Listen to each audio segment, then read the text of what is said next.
All right. Hello, everybody, and welcome back to another episode of Artist Stories of Middle Georgia. I'm your host, Victor Rigoli, and I have a special guest with me today, Cara Heard. Cara, thanks for being here with me. Hi, thanks for having me. Yeah, we tried to do this about a week or so ago, and I probably had some internet connectivity issues, and it just wasn't going very well. And so we decided, well, we'll just can it for that day and try to reschedule it. And here we are. So thanks again for being here. Of Um, course. yeah. So tell us a little bit about your artist story, and a little bit about how you got started. How long you've been painting. I've got a list of questions here, and so if you don't hit on some of those, I'm going to pop right in there and ask you some of those questions. So I'll Okay, let I you think I start. can do that. All right, Uh, great. I I started painting about 17 years ago, probably because my son is 18. I had done hair for 9 years before that, and I had left that industry to stay at home with him because we moved to a different state, and I didn't want to start over and build a new clientele. And while he napped, I realized I had time, that I needed something to do. I didn't really know very many people in the area yet. And I just was trying to adjust to being a stay at home mom and what that meant and who I was. And I think I was having a bit of a identity crisis, maybe. Gotcha, And gotcha. so Yeah, I was looking through a catalog that came because, when you move, they start sending you catalogs of things you need to buy.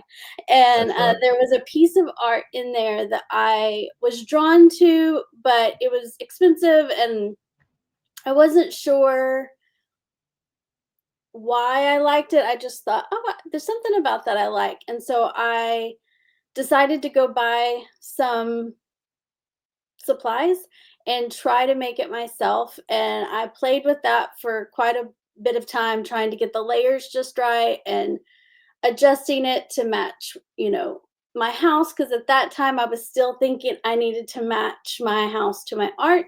I Right. have since blown that out of the water. But Gotcha, at the gotcha. time, that's what my thought process was. And so I kept working on it, finally was happy enough with it, hung it up, and enjoyed that for several years, and it kind of spurred me to do that, to keep going, because I had some supplies at that point then, and I thought, well, what else can I do? And so I started, I would say, more crafting than Mm-hmm. Mm-hmm. painting. I was making these collage picture frames, and I would make them for gifts to give to people. And I had a friend, and she was like, "You should sell these on Etsy." And so I started selling on Etsy, and I did that for several years. And I had a couple of different things. There was a canvas that sold pretty well that I did, that was just something about like things that about living in the South. It was like Southernisms Mm-hmm. Mm-hmm. that I wrote Right, out. right. And so I started that way, and then I just slowly and surely became looser in my painting and a little bit more experimental. I think that just came with building confidence, as it does when you start to paint. And Right. so I kept doing that. And then one night we had a bunch of friends that were going to, they got a party bus and they went to, we lived in North Carolina at the time. They took the party bus to Raleigh, which was like the big city. Gotcha. Very Mayberry of me, but that's kind of what it Okay, was. But they okay. were I going hear to you. an art Yeah. studio that was teaching them to paint, and it was a paint and sip. And a friend of mine that was an artist and I didn't go because we didn't like what they were painting. We were like, if we wanted to Yeah. paint that, we'd just paint it here. Right, right. And so we stayed at home and had wine on her porch, and There we you started go. talking about it. And we I were like, like it. if Yeah. they're all going to pay for that, why don't they pay us? There you go.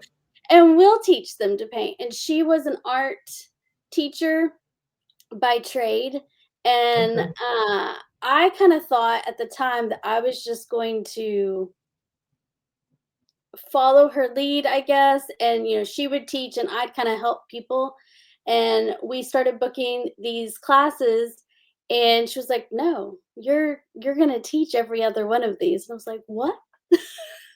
What do you mean I'm gonna teach?" I had never taught I thought you anything. were going to do all the teaching, right? Yeah. It's like, Yeah. we did not discuss this. We did not have a business plan. We just kind of jumped right in. And so I had a glass of wine and I popped a Xanax. I don't recommend that, And but away you go. and I just hopped up there, and it was so funny to see, the first class we taught, everybody was like, "Cara, Cara, Cara, Cara," the Yeah. whole time. Yeah. And then I thought, this is a disaster, and they are never coming back. And then they all booked for the second class. And I thought, Oh, really? wow. That's surprising. And they all brought friends. And so the second Oh, class was bigger. And I could tell there were about half as many Caras hmm because the ones that had been before would reach over to their friend and go, "Don't worry about it. kind of She's help gonna them explain out. it. Like, it's gonna Right. be fine." Right. And Right. so we just kind of built on that. And then my husband got a job here about, I don't know, I think it was about 10 months into that experiment. And we moved to Georgia. And I, again, was kind of in a crossroads of like what my identity was, because I had left all of Hmm. my good friends, and this business that I really enjoyed and was learning so much from, because the more I taught, the more I learned. And Right. so it Right. was just lovely in that way. And then I missed it. So I thought, well, maybe I'll do it here. And so Right. I opened a studio in Warner Robins in 2013. We moved here the end of September, and I opened the doors the middle of November. Wow. It was crazy, Yeah. I can super imagine. crazy, and things just kind of fell into place, and it was a whole new world for me of, you know, owning my own business and being on my own and doing everything myself. It was just a lot, and I did that for quite a while till I could hire help, but it just really helped me grow in my artistry, and also Mhm. helped me learn more about myself and who I wanted to be as an artist, because Right. that forced me to break everything down into such simple steps. And then I hmm realized that wasn't fulfilling like my need to create as much. And so on, times that I just created to create, hmm I kind of developed my style, and it took a while, because it was Right. also Right. hard, because at first I thought, well, everything I create needs to be taught. hmm Um, and after I let that go, I realized that's when I could really improve and learn more and get in the nitty-gritty and find who I was and what I wanted to say, and all of the kind of things that artists grapple with, I think. And it eventually came to be, but it took Took a little while probably to kind of get longer going. than it needed Yeah. to, just because I was a little scared to create just to create if it Right. wasn't gonna pay the bills. Right. Right. And that was taking time, but then, luckily, those things started to sell, that I was creating, and, not all of them. I have a lot in my Right. Right. garage Right. and a Right. lot, but, Yeah, you do have a lot of stuff back there. I have Yeah. a lot of things. These are actually for a commission, but Right. it's just, it's a lot. So you just have to hmm keep going, and I just encourage anyone that wants to be creative, because I think everybody is creative, is just keep going and try something new as often as you possibly can, because Right. otherwise Right. it's really easy to get stuck. Yeah. Kind of push the limits a little bit there. Yeah. Mhm. So you mentioned earlier about discovering what your style is. What would you say your style is? It is, I would say, abstract expressionism, Okay. with a little bit of representation, and then usually some sort of meaning that is typically hidden, within the piece, and then usually in the title of it in some way, so that Mhm. when you look at it, you don't necessarily know. I wouldn't say, but the title gives a lot of it away, and then I Mhm. like descriptions a lot. That's why I like to post art on social media so that I can really get in the nitty-gritty of what these things mean, because Right. otherwise, sometimes I think people look at abstract and they're like, "Oh, my kid could do that," or Right. whatever it is, but what they don't realize is typically any piece that I create has, I don't know, at minimum 10 layers. There's just a lot going on in there, a lot of kind of deep-seated meaning Mhm. usually. Mhm. Sometimes I Mhm. just create just because I've been to a couple of, oh, what does she call them? I've been to a couple of retreats, and you go in and the whole purpose of it is just to paint. And you're Right. not supposed to put any meaning on anything. You're not supposed to like paint Don't give anything it much in thought. Just particular. yeah. You're just supposed to do it. And Mhm. that really was super freeing to do that, because it opened up so much for me to just do and not sit and think about every little thing that went into it, and it loosened everything up in that way. And Right. at the end of the retreat, you had the option of burning your piece. And so that was really nice, just because it really cemented the fact that you could just let these things go. Like, let it be for what it is for right now, and then let it go and, Right. enjoy it. So there's Interesting. something Yeah. great about those kind of experiences, because it really helps you refocus, I think, too. Mhm. So if I Mhm. get really Mhm. stuck, I try to kinda do a version of that Mhm. in a smaller detail. This is, like, big pieces of paper, and she gives you, like, really cheap paint. Like, the whole point is just to do it, and so it's Right. like tempera paint. You go up, you do the thing. I cannot think of the word of it. It's like intuitive painting, I guess, Mhm. is Mhm. what Life is Art, I believe, is her website. But it's just really interesting to see what comes up. And when I've been to those experiences, I didn't have like this huge release of emotion Mhm. um at it, but like the people that around me really were. There was a woman in one of the ones that I went to who had lost her husband, I think, close to 10 years before, and she had just been busy raising her kids and hadn't really grieved. And so Right. this Right. really let her grieve, and she started painting, and all this stuff came up for her. And it was really enlightening to see that, because, Probably very therapeutic for that person yes, too, yeah, because great. art can be very therapeutic for a lot of people. Yeah. And you don't have to her whole thing is you don't have to be an artist to do this. You just paint Right. and see what happens. And Right.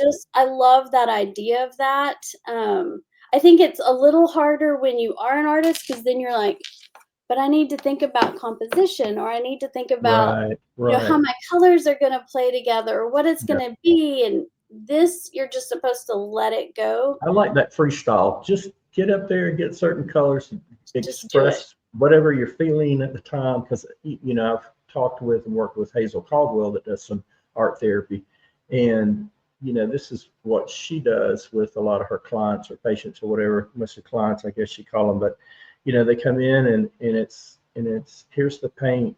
What's the emotion that you're feeling, and express that in a painting. Just get it out on the canvas, get it out on paper, and then, okay, well, why did you use these colors? Why did you use this shape? That kind of thing. And it helps them kind of get things out where they were struggling before, because sometimes it's hard to articulate, but if you kind of let that go and not really think about it, but let the emotions flow, sometimes you can express that. So I like that. That's cool. That's neat.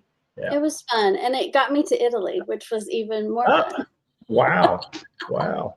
I Good went for to one you. in Atlanta that What? she did, because I was like, "I should Okay. find out if this is, like, my thing before I invest all Yeah, this money and go to Italy. exactly, exactly. What And part of so I Italy? it was the time I did this class, it was in Tuscany. Oh, And okay. it was in a small little town called Montisi. Okay. And it was as magical as it sounds. It was just Oh, I so bet. good. It was one of those things that Italy had always been on my bucket list, and for some reason, a place I felt called to go to. And I saw that she was doing this, and right before it, she was going to be in Atlanta. So I thought, well, I'll just go to Atlanta for a weekend, do the weekend version, and make sure before I sign up for a whole week of this, and go to a different country and all of those things. And so I went to Atlanta, and it was just so interesting. I did get an email at the beginning because it comes up on my memories every once in a while. And it was like, I really encourage you not to drink alcohol, drink coffee. Uh, there was some other thing. And I was like, those are all of my favorite things. And she was like, "It would be great if you could abstain from those things for, like, a week before the event." And I was like, What? "No, I I can't do that." won't. I won't do it But there. I won't consume while I'm there. But hey, exactly. Well, and I was like, "Well, I'll just drink coffee before." right, right. Uh, but we I had gotta have my. I but gotta it have was my Mountain Dew Zero in the morning. I'm sorry. I gotta have. something. And so, I gotta have my something to get friends going. all joked with me because they were like, "Are you gonna show up and they're gonna make you take all your clothes off? Like, what kind of a place is this?" I was like, "I don't And know." roll in the paint and then roll on the canvas. Yeah, Roll on the yeah, canvas. yeah. But it was not like that. But you were supposed to bring like an object that represented something, and it had all these like all this symbolism, and it was just nice to be around people that were just kind of letting things flow, and I loved it. So I'm sure after you I went learned to about Atlanta, I a lot decided to about do yourself the there. Italy Yeah, one, yeah. and the Italy one is where people's emotions really came out. And I just kept thinking, maybe I'm broken.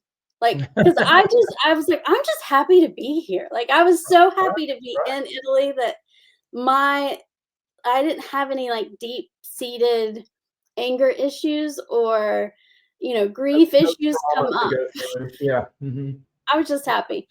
But it was still nice to just paint without a reason, I guess. And then at the end, she was like, "Do you want to burn yours?" And I was like, "Sure." Because I was gonna have to drive home or fly home anyways, and Yeah, this was yeah. a huge piece.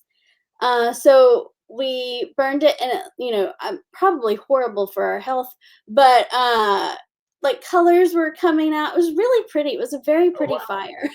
Wow. Cool. That's kind of neat. So, are there certain artists that inspire you that you like their work and you kind of draw some inspiration from them? I Or So many. I love going to museums. Mhm. I love getting lost in it and not really looking at who paints what, just what I'm kinda drawn to.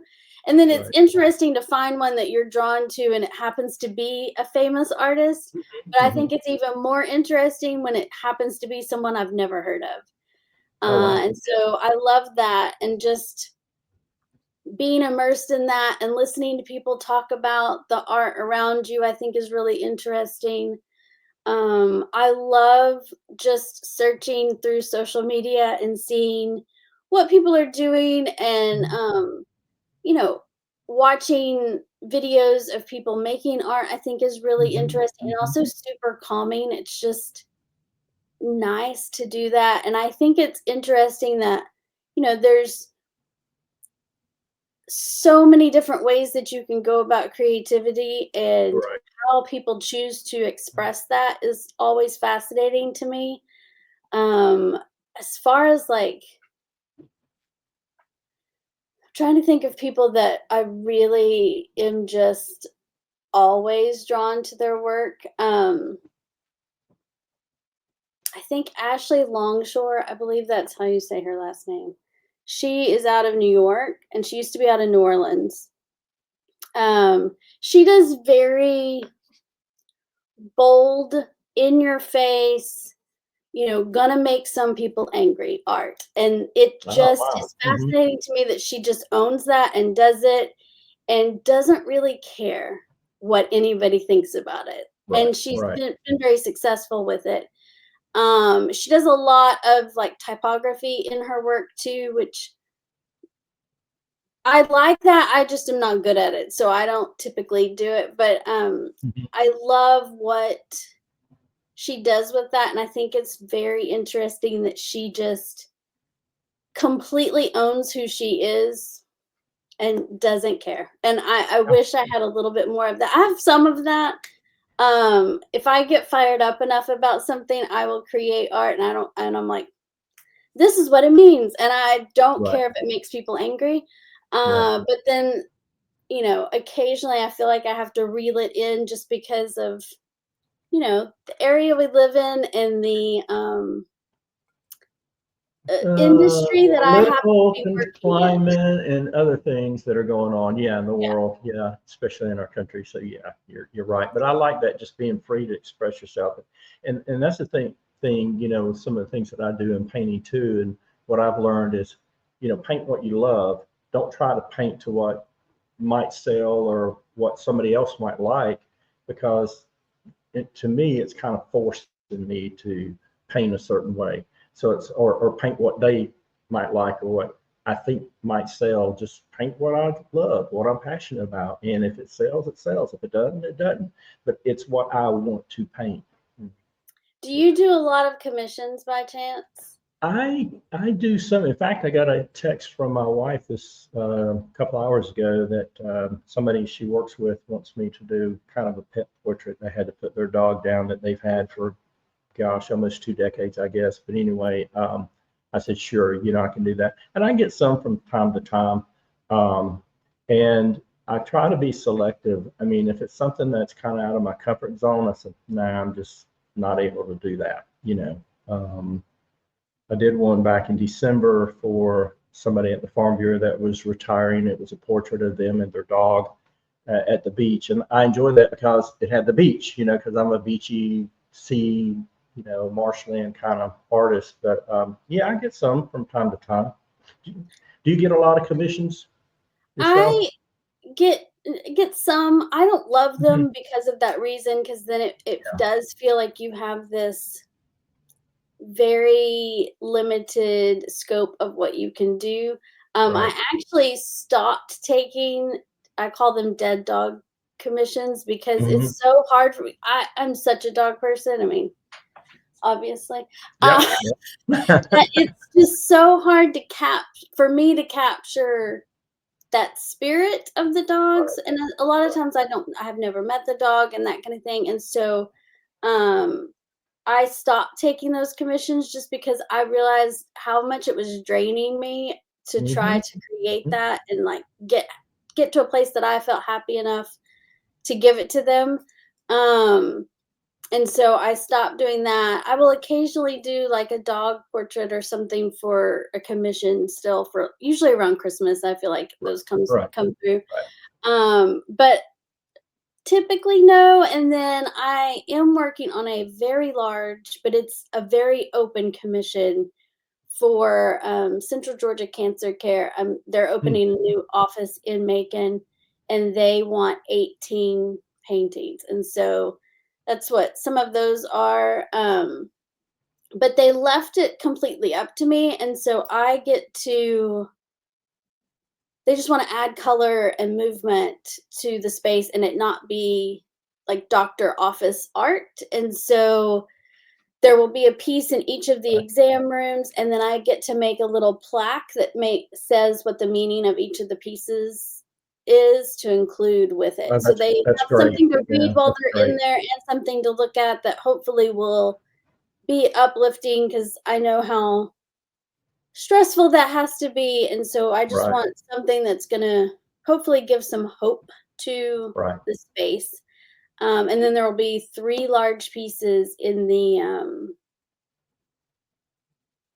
lounge, or like the entry Waiting room, room or entry. Yeah, waiting room, yeah. yes.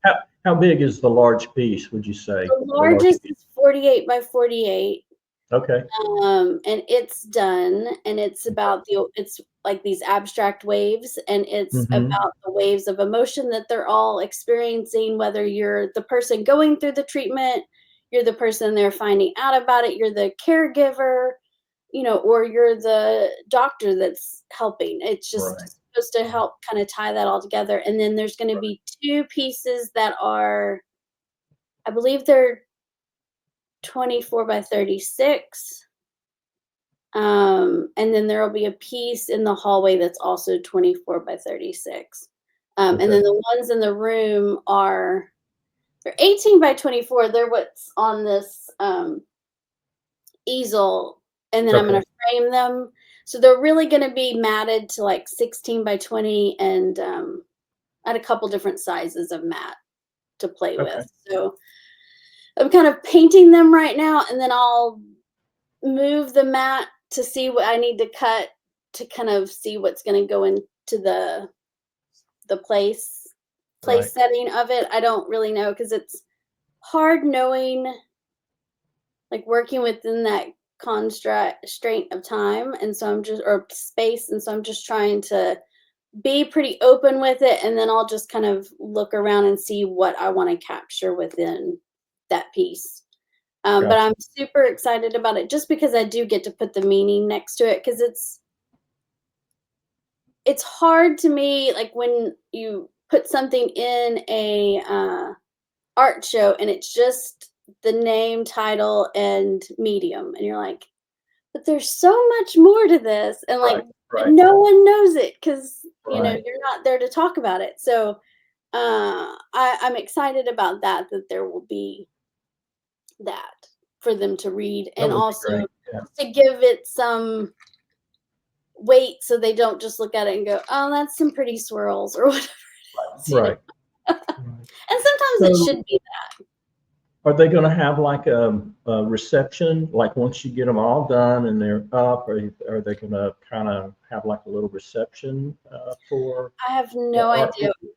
I We just we're thought of that. working I thought that would be kind of neat, especially in their waiting area, that you come in and you see some of the bigger pieces. That would kind of be neat, if they had and they something. may have a, opening. I think they're gonna have an opening for the office. I don't know that the art is already gonna be ready by Okay. then because Yeah. they kind of Gotcha. brought me in late into the process, and so, I'm on a painting spree, but I it's they're supposed to open by the end of the month, and I don't foresee all of these pieces being done by then. That's a Um, lot. Yeah. it's a lot. Goodness. You got to be cranking them So, out. that's why I did the largest one first, because I was like, I need to just get that one done so that I can focus on everything. So I've kind of gone down in size as I've done it, and then um, these kind of mid-size ones aren't. One's I think fully done, but typically what I like to do is I usually put them up somewhere so I can walk by and see if anything is out of place or needs to be adjusted, and they're so big, I don't really have place to do that, so I haven't gotten to do that really. I need to kind of maybe figure out a way of displaying them just so that I can do that, because I think that that's Right. helpful. Right. Um, I always like to do that before I enter a piece or before I sell a piece, like if it's especially if it's a commission, just so that I can kind of make sure that everything is tied up. But Hmm. it is harder with these bigger pieces Right. because you can't really do that. Like Right. the 48 by 48 is living in my garage because Oh, wow. there's not Yeah. even room in here for it. So plus I have this puppy that I'm always afraid is gonna like Yeah. dive Was that into something, and I don't want that to happen either. So right? that's kind of Is the happy medium that I have found. what's the largest piece you've done? I mean, the 48 by 48, that's a pretty good size, 4 foot by 4 foot. So what's the I largest think piece that's you it. I think that's it because I did another 48 by 48 commission in the fall Mhm. that barely fit in my car to get there. That's what at one That's point something they you got were to think about wanting. too. I mean, the bigger the piece, how am I going to transport that? And how do you get it So anywhere? At one point, when they yeah. started talking about this project, they said something like by 72, and I was like, Whoa, by wait a minute. 72, and I was like, I don't even know how I would get that painted. That's taller than I am. I just kept going. I don't even understand like the concept of Right. that. I was like, I think I'm gonna have to do that there. I don't really know how Yeah. I would do it anywhere else. And they were like, well, Prepare the we have a wall, trailer. We gesso can or something. get it from Yeah. your place to the, office. Yeah. And I was like, I don't even know how I would paint that. And then I went to the space to see it and we discussed it, and that was not going to fit in the Right. areas that they needed it. So 48 by 48 was the biggest. Okay. But that barely fits in my car. I mean, and that is like at an That, angle. that's pushing it. Yeah. Yes, Get that's in there. so to Yeah. me, that's the biggest I can do. I have mailed a large one. I think it was probably 36 by 36, and to mail that because it was going to Ooh. Nebraska was almost as much as it cost to paint it. And I I had can told her understand. that when I can she relate to was that. Hmm. asking me about it, I was like, I just don't even know about what the shipping will be. So, Oh yeah. and this was a Yeah. couple years ago, but I saved the box that I ordered that it came in, so I could repackage it in that same packaging. So that helped. Hmm. And then I took it up to UPS, and I was just like, I don't know. Yeah. I don't know what to do about this. And so I want to say it cost $400 to Ooh, ship it. wow. And I thought, Wow. this is just insane. I could have flown Yeah. there and painted. How far away is it? If I drive, how long will it I take, or know. fly, or whatever? Yeah.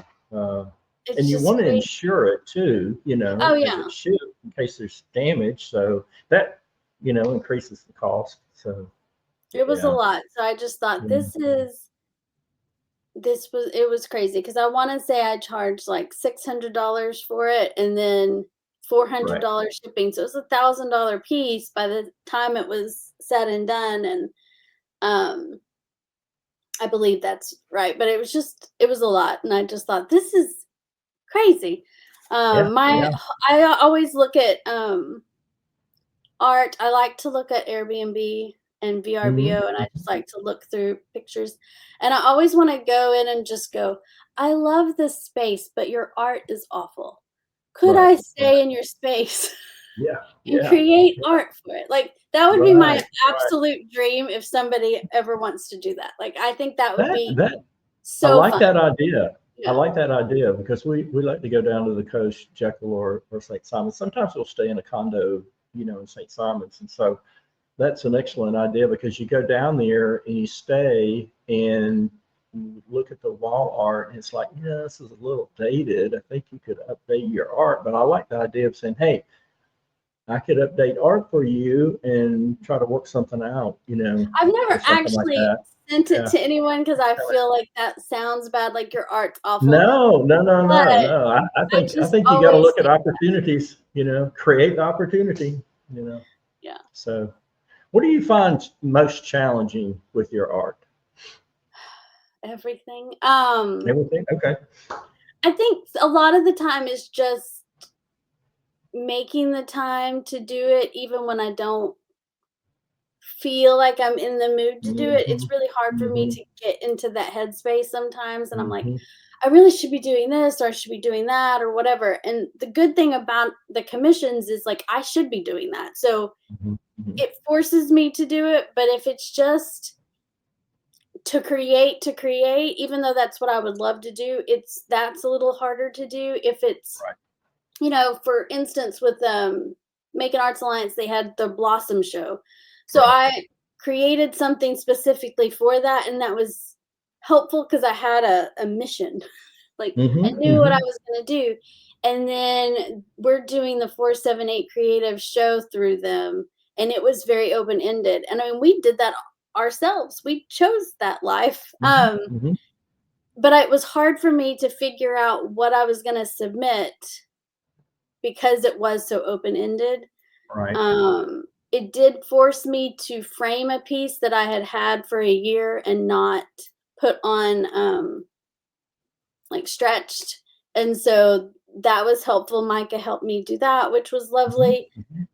and submitted that, but it was that part is hard, the just getting in the studio and doing it. I am always amazed with people that talk about how they go into their studio at a specific time every day, they do their a specific routine every single day, and then they are there for 8 to 10 hours. Like, we have interviewed so many artists through 478 Creatives that have talked about that they are just so committed that, when they go into the studio, they're there 8 to 10 hours straight, and I'm like, "I don't think that's the life for me." Like, I I want it can't to do that. be. Yeah, it's tough. I mean, what I do is I have on my calendar, my little Outlook calendar, I've got blocks of time that I should be doing certain things. It may be, okay, from 9:30 to 10:30, I call it small painting session. I might do 5x7s or 4x6 or something. And then maybe later on that afternoon for an hour and a half, 2 hours, it's larger stuff that I might be working on something. But then in between, it's like, okay, I want to look at a tutorial or I want to work on a YouTube video or whatever. And lots of times it goes out the window. But at least I have it on my calendar as a reminder of things because it'll pop up, says, hey, in 15 minutes, you've got this. And it's difficult. But I would say I'm in my studio about the same time every day. Some days it's earlier because my sleep habits are crazy and I may wake up at 3 o'clock in the morning, can't get back to sleep. So I just go on upstairs and just start doing something. And usually around 4:30, it's, my wife gets off at 4:30. I try to cook 2 or 3 nights a week. Got grocery shopping to do because I'm retired and she's still working and all that kind of stuff. But yeah, I don't see how they do it. It's almost like clocking in and clocking out. Okay, break time at noon till 1, take your lunch. Right. Got to be back. No, I just can't. I think that kind of inhibits some creativity too. You know what I'm I saying? think It it like just you. depends I on mean, your it's like, let me just personality. get on, and go and let it flow. And I might do that for 2 or 3 hours. And to me, that's okay. So, I but think anyway. discipline is just not something I'm great at. I'm the kind of Mhm. person that if you ask me to be in a book club and you tell me what book I have to read, I will do everything but read that book. I will read every other book I own except that book because I Yeah, have been told I have to read that. And so, yeah, and I feel a little bit like commissions are that way too sometimes, if they're like super specific. So now I try only to take a commission when they tell me just do what you do, right. and This I'll is be my and I'll call. Just run with it, right? Yeah, and I love that because it just gives me so much more freedom. But if they say, and I don't mind if they're like, do what you do, but this is my color palette. I'm great with that too. But if you say, I want a painting of this bridge, I'll do it. It's harder for me to do that. And it's even harder now because I've gotten so loose in my painting. There are a few things I really want to like do specifically that is a lot more representational than it is abstract for this right. project. And every time I think about it, I'm like, I haven't done anything specific in so long that I keep freaking myself out a little Right. bit. So I just need to do it. And I know that it's just, I'm like, I'll save that for later and I'll do that one later. Yeah, yeah, yeah. Cause I've made these prompts for them, which has been really helpful. So, I think even I guess it just depends on how you work, but I like to have a painting prompt, and so I kind of thought of some uplifting, uh, kind of affirmations, I guess, and so I wrote those all down, and then I wrote like the first thing that popped into my mind about them. So for instance, the one that I'm working on right now. You are a work of art in progress, and then you are constantly evolving. And then on my little note is leave an unfinished area of the painting to kind of show that we're never done. Right, right. Yeah, So I'm trying to work through that, but that's been helpful to kind of I just keep it up there by my painting or next to it or over on the table or whatever while I'm working on it to kind of recenter me because sometimes mm-hmm. I'll do stuff and I do a lot of layers, like I said, so things have to dry. And so then when I come back to it, I'm like, what was I doing? Like, Right, right. Help what you what refocus. was the Yeah, process? And so this has just been really helpful that's good. Yeah. for that. And that will also help me when I go to make the descriptions for the paintings. Hmm. I'll expand upon this idea basically. That's great. I like that. That's a great idea. Yeah, But kind it's of been helpful. get your focus back in. Hmm. I worked Yeah. on I went to France last year for a artist residency and I worked on some oracle cards. I'm gonna make hopefully at some point a deck. And I kind of went with an idea that was pretty open in case I got there and I decided I wanted to change something. And I kind of thought I would just paint while I was there and then I'd come back and I'd write the descriptions. And I started painting and then I was like, I'm having trouble with this. And so one night I stayed up until I think 5 a.m. because we had had a writing session that day and I just got in this mood and I'm like, I'm gonna write them tonight. And so Right. I just stood up, sat up, wrote as whatever came to mind for hours and hours. Um, and then didn't really think about it too much. I was like, I'll just write and then edit it later, basically. But it was Hmm. just interesting to see that come out because that's not necessarily how I thought it was gonna go down. Right. And sometimes you just have to do that. It's like, the same thing. If you wake up at 3 a.m., sometimes you're supposed to wake up at 3 a.m. Like, That's right. That's right. and you're supposed to just do whatever it is that your brain is Go and do it. That's wanting you right. to do. And I think that a lot of times creatives either feel like they have to do specific things in a specific order and they never want to really change that out. And sometimes that's where the magic happens, I think, too. Yeah. So you just Yeah. kind of have to like Yeah. let things evolve how they're gonna Hmm. Hmm.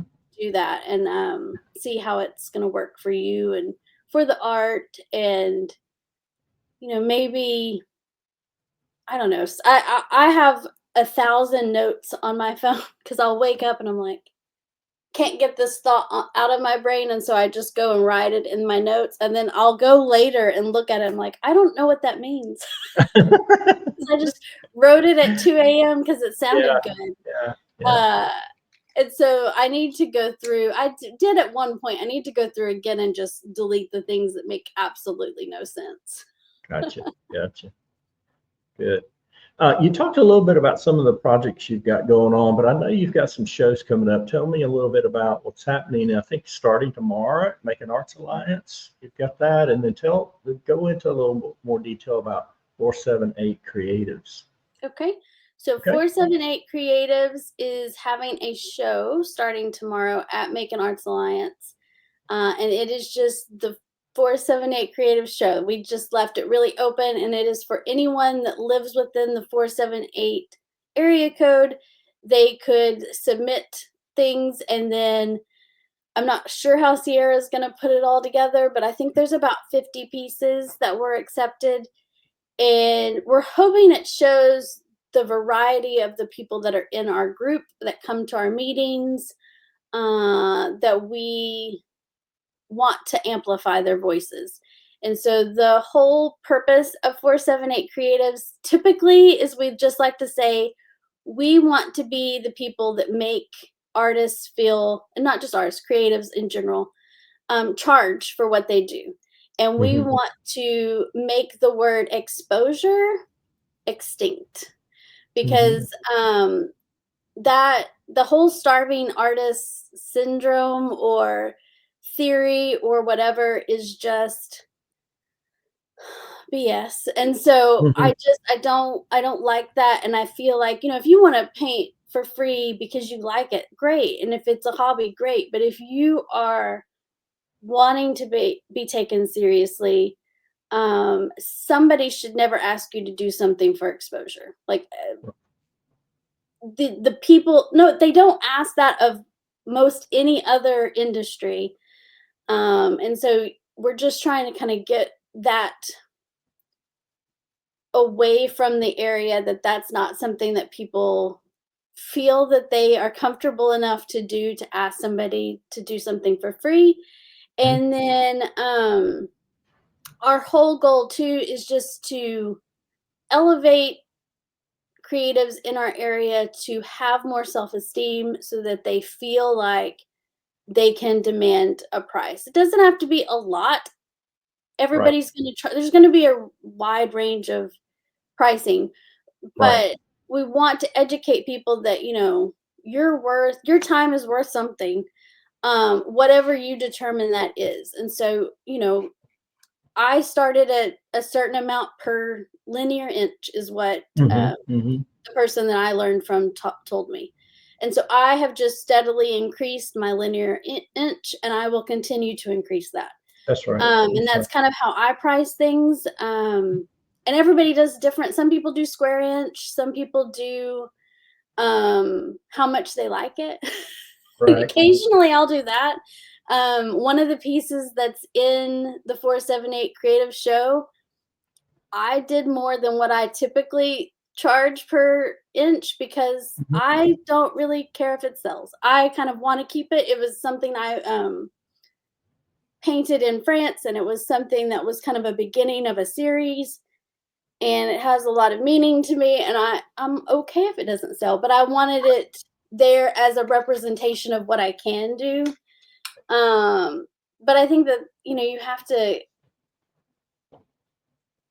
have to keep increasing, because if you Mhm. keep staying super affordable, you start to feel like your worth isn't quite there, I feel like, too. And so and that there are times that I definitely take less than that, and there are times I charge more than that. It just kind of depends, but I feel as if, that's kind of our main goal, and we want to Kinda your educate. starting point with, Yeah, we want to educate people in general. We want to also show that, have a safe space for creatives to go where they feel like they can talk about whatever they want, and that there's other people that understand this weird thing that happens in our brain.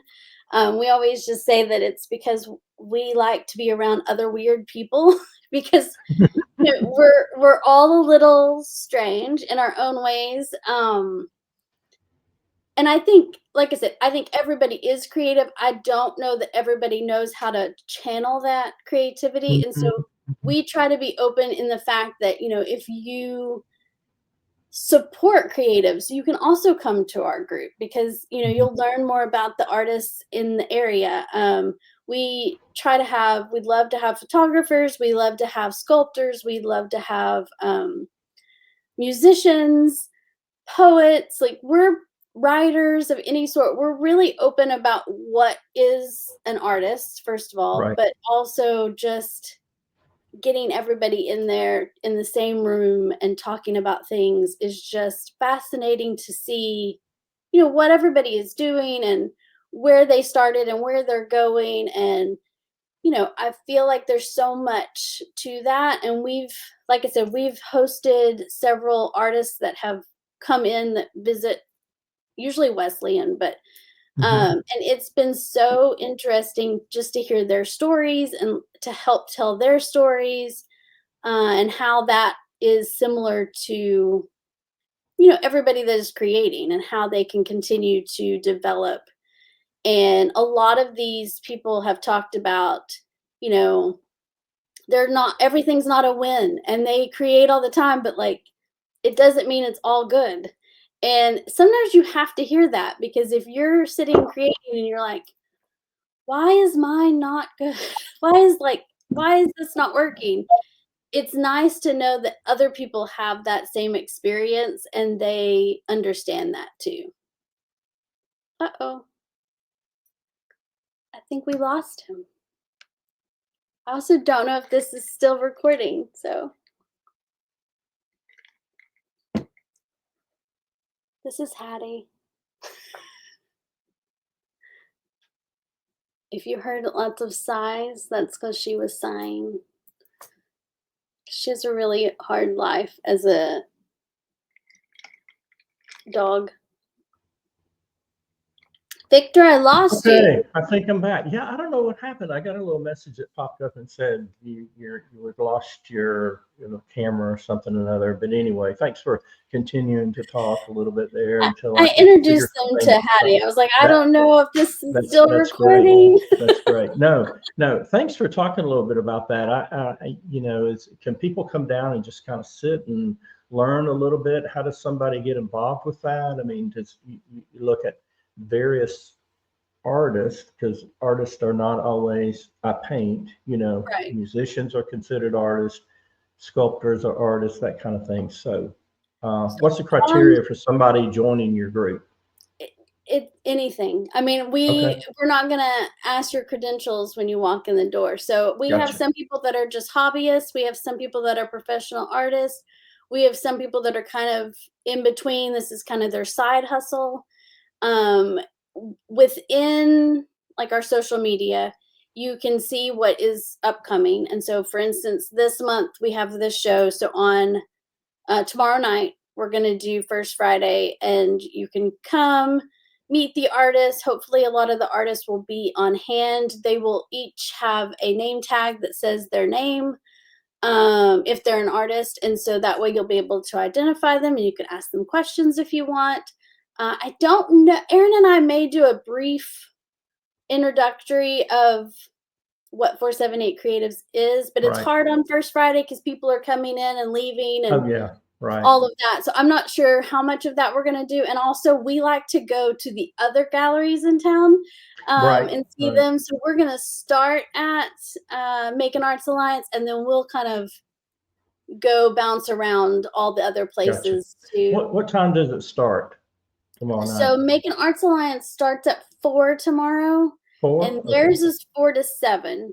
Okay. And then most of the other places are typically 5 to 8, I think. Hmm. So there's this, I usually start at Macon Arts Alliance because it's open earlier and then closes earlier and then hit the rest of them. Right, right. Um, but First Friday, if you've never been, is a great thing. We recently hosted an on the table for the community foundation. And one of the things one of the people at the table said is they had never heard of First Friday. And we were like, we have to change that. Like, you Oh have to wow, go to yeah, it because yeah. it's so great. It is. It It's really such a is. Yeah, fun night to be in Macon it and is. Yeah. brings people together. And, it's just nice. Macon's so laid back. And so it's nice to like go and have a glass of wine at Macon Arts Alliance. And then you just take that glass with you and wind around. And then when you get Yeah. to the next place, they refill your glass There and you you just go. There keep you go. going. Yeah. Yeah. And it's just, I don't know. It's It's a interesting because great once evening. you start Yeah. going Yeah. there, you start to recognize people and you start to talk to people. The last month I wasn't going to go, and my husband was like, let's take the dogs and just go. And I was like, I have to people then. And he was like, what do you mean? I was like, because if I go, I'm going to see people and I'm going to have to talk Right. to people. And then he's Right. like, whatever. And he doesn't really understand it. And then I was gone for like 2 hours Right.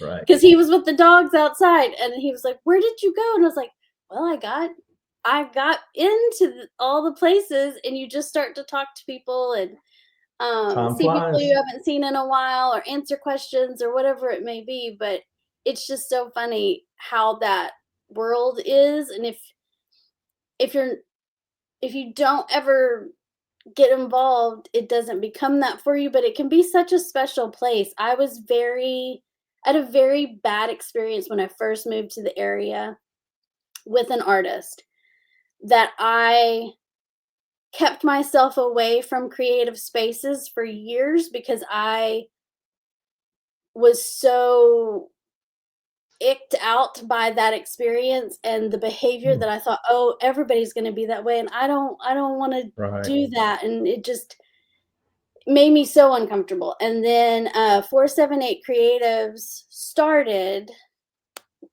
right after COVID. So I think it started in 2021. Okay. I came on in 2022 because one of the people that had started it left and or needed to step back or whatever. And so I came on then and helped with it. But I had gone to several of the meetings and I realized how friendly everybody was Right. and how different it was than that one experience I had. And so I'm glad I did it. And I just encourage people, even if you had a bad experience with somebody, that's not how everybody is. And so it's hard, I think, because artists, we get into our heads a lot. And so, and a Mhm. lot of us are introverted. We've talked about Yes. this at Yeah. 478 Creative Things about how, Right. we're all a little introverted. So sometimes it's just a little awkward. And so you just kind of have to like force yourself out of that. And I always just say that, the magic doesn't happen in your comfort zone and you have to kind of push That's out of right. that. And so it's been helpful, but I'm so thankful for this group and the people I've met through it. And I don't know that I would have had the confidence to apply for Orcavo in France if without this. I don't know Right. that I would have had the confidence to sell Lush art without it. I just feel like it has done so much to build my confidence and also others that it's just a little magical space that happens every month. And so we try to meet every month. We try to vary what we're doing. And so I think we're taking May off because Okay. my son graduates. But we did talk about something, so I think something may have come up that we're gonna do. I think Macon Arts Alliance is supposed to have their 40th anniversary art market May 17th, but I haven't really heard much about that.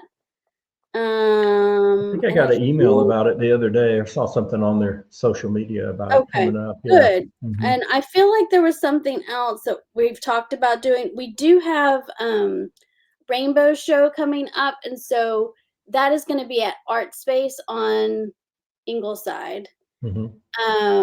And it is our hope when we display it all is that there's going to be a lot of um, monochromatic pieces that Hmm. we can kind of put in Roy G. Biv order, and then you can also do rainbow in general, and then 10% of the profits will go to Macon Pride, and hopefully, probably as a 2026 project, Hmm. we can maybe do. A lot of times in Macon, there are these crosswalks. And so the goal is to raise money to pay artists to do a crosswalk for Macon Pride. I don't really know the logistics of that because I've never done a crosswalk, but Erin has. And so I'm not sure exactly how it's going to go, but I know the deadline for that show to enter that show is May 30th. And then that show is going to be at Art Space June 20th to July 18th. So it'll be up for a month. And I believe it's a 70-30 split. So artists get 70, Art Space gets 30, and 10% of that 30% will go to Macon Pride, Okay. Yeah. Gotcha. is how that's Gotcha. going to work. And so that's all we have so far for the summer. We used to plan several months in advance, and then we would get asked to do things that we really wanted to do. And so then Right. we would be doing several things in a month. And so we've kind of pulled back on some of that. I do feel like I'm trying to find that. There was supposed to be some artists that we were going to work with. We're doing something at Leadership Lab in July 9th.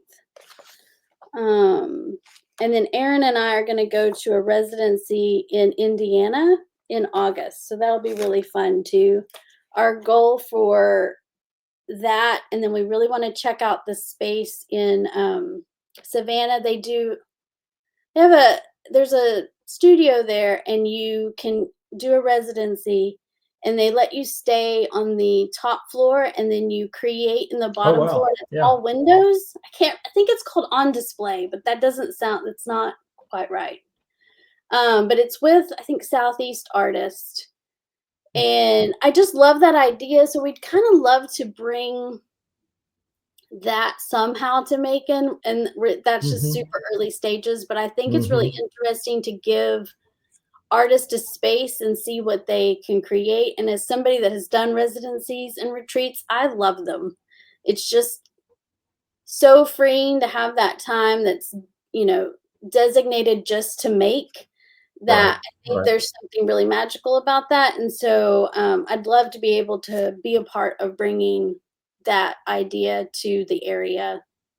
I We'll think that see. would be great. Yeah. It's a big Sounds project, awesome. so I don't know Yeah. how we're gonna make that work, but, the place in Savannah, I have just started to follow because Aaron had sent it to me, and I thought, "That's such a cool idea." So, at that spot, like, they're open during the day, and you have to work in your studio so many hours a week while you're there, Mm.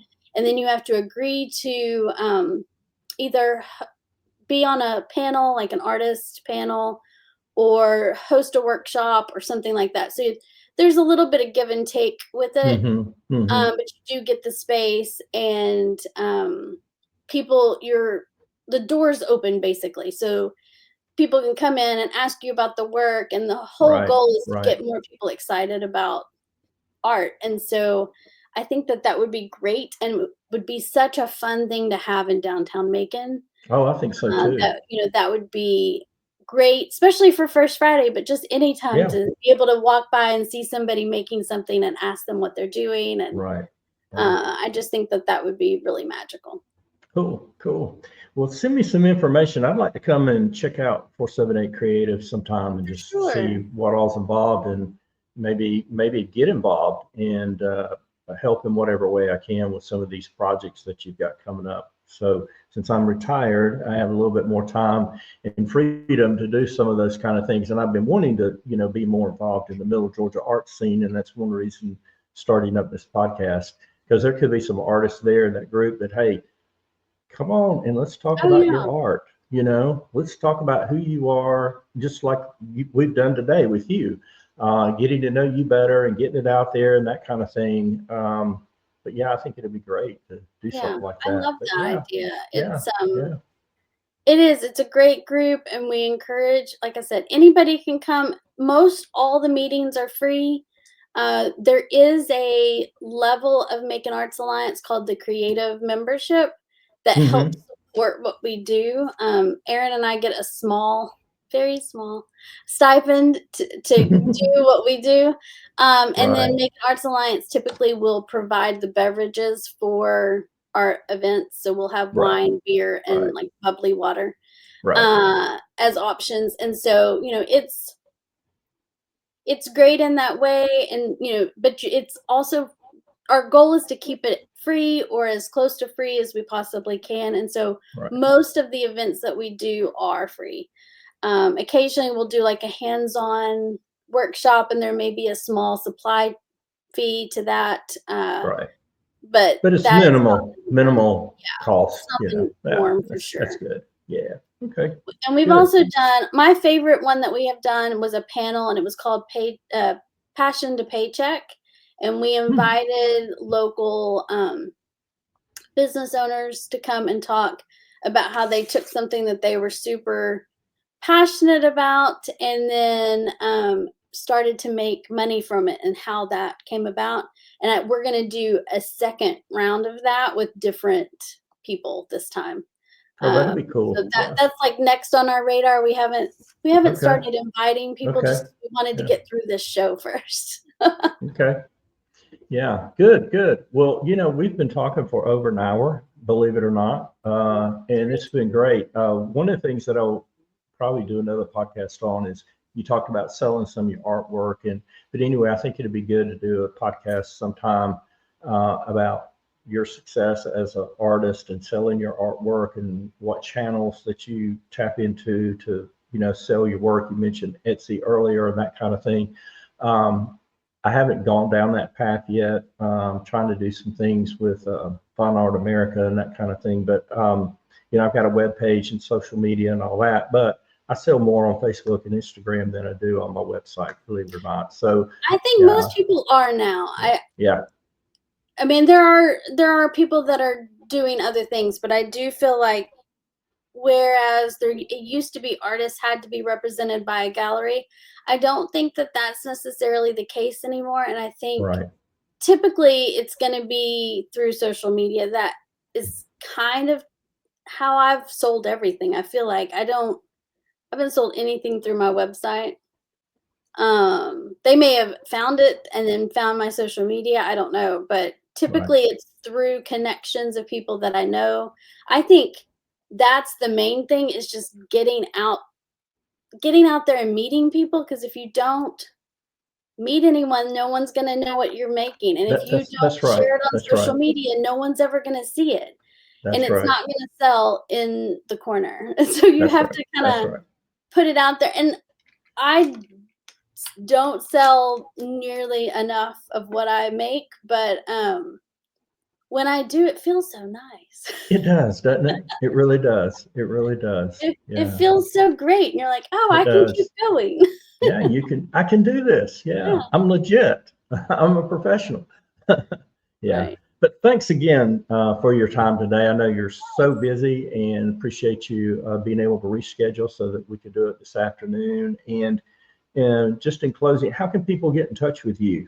One of the things I'd like for you to do, and you can just send it to me in an email, is when I put this out on Facebook or on YouTube, especially, I'll put down in the notes how to get in touch with you. Oh, So if you've got if there's an email or through social media or whatever, send that to me and I'll include it in the show notes for the YouTube side.